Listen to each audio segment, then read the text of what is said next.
with GreatVines, some of you know me as Rogue IT. And I'm going to show you a little app we've developed that's been live this year. One of the first apps on sites this year is selling live product. And we have the privilege of working with one of the top wine producers in the world. If I spell it correctly, sorry. And this is a wine that is really unique, often gets 100-point ratings by the likes of Robert Parker. And it's made in very small allotment.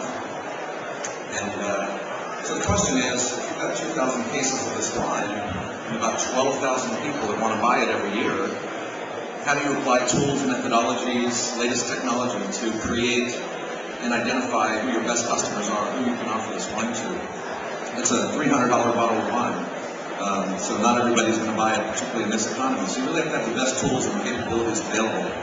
So just to show you how that works, we'll pop over to our application here again. And kind of the key to this system is in our ranking and our scoring algorithm. So what we're doing, this is also, like Craig, it's B2C e-commerce. And if you know about the alcohol and beverage world, particularly with wine, a lot of funky laws with state shipping. So there's a lot that kind of goes on here. But with this customer, what we're trying to identify are some revenue trends, some consistency, generally it's just buying patterns. So as you look at what at first glance appears to be a very standard account, we do things such as, not on a per product basis, red wine, white wine, Syrah, Cabernet, what is their total revenue? How consistently do they buy this wine? If we offer this wine twice a year, 3 times a year, are they buying it every time? We have Apex triggers that's scoring them in real time. We look at their seniority, how long have they been a member of the list. And so you can see that, sorry, maybe you can, I can't. That on a per product basis, in this area we call scores, right? We break it down by product on a non-vintage basis. And then beneath that, be able to kind of pull up the individual orders that are coming live off the website. So the question is, how do we let customers come in and purchase this wine? Because although I didn't show it to you, if I attempt to order the wine, I have to enter a code, right? I have to essentially be invited to purchase this wine.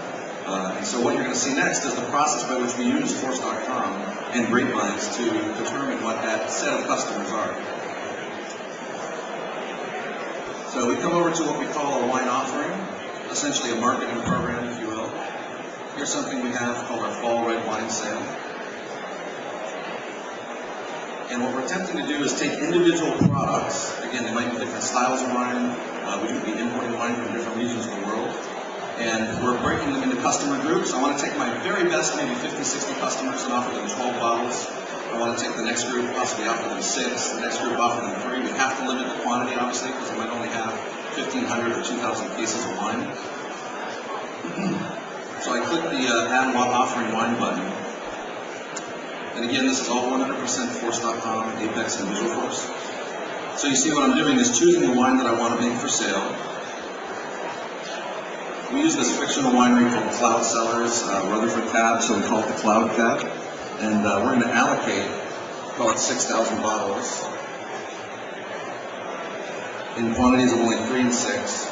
We're going to set a price point of, say, $89, 2 groups of customers. And now what we're doing with these sliders below is telling the system, for this specific product, what are the most important ranking factors to determine who makes the cut and who doesn't. So we look at things like revenue. Of course, revenue is almost always going to be near the top. Consistency. How important should consistency be in determining whether or not they make the cut or not? Same with conversion. Conversion, if I offer you 12 bottles and you only buy 3, that's a 25% conversion. That may affect you later. That might mean you're only offered 3 bottles down the road instead of 12. So again, we're trying to move the customers around over time. Seniority is the number of days you've been a member of this program, you've been a member of our database. And then the attributes are everything you see on the right. Are they a top customer? Are they friends and family, partner, or vendor? So we designate these ranking criteria. What we're doing is using Apex to loop through all of their scores, loop through their order history, look at their seniority, their attributes, and come up with a ranking, a one-time ranking for this very event. And we're spitting that out to Google. Google's bouncing back a GViz graph, essentially. So you see down the bottom, if I widen out the screen, we've got an A group and a B group. So I can say the A group can choose 3 or 6, the B group can only choose 3, and then, as I move these sliders around, we're making our groups larger and smaller. So everyone between my right slider to the end are my best customers. That's group A. Those are these 70. I can click on the list. Now what I skipped over was jQuery. Yeah.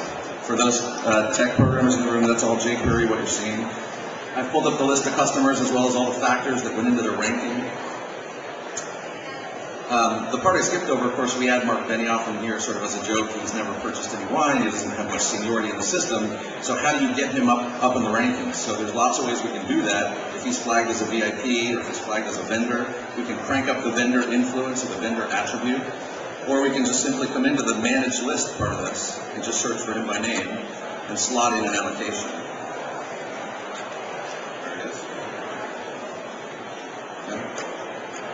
So now, even though he's not officially been a customer for a long time, we've forced him into that A group. He'll get an email template with a link right into Salesforce, essentially Force.com sites, to complete the wine, and that's it. That's the demo.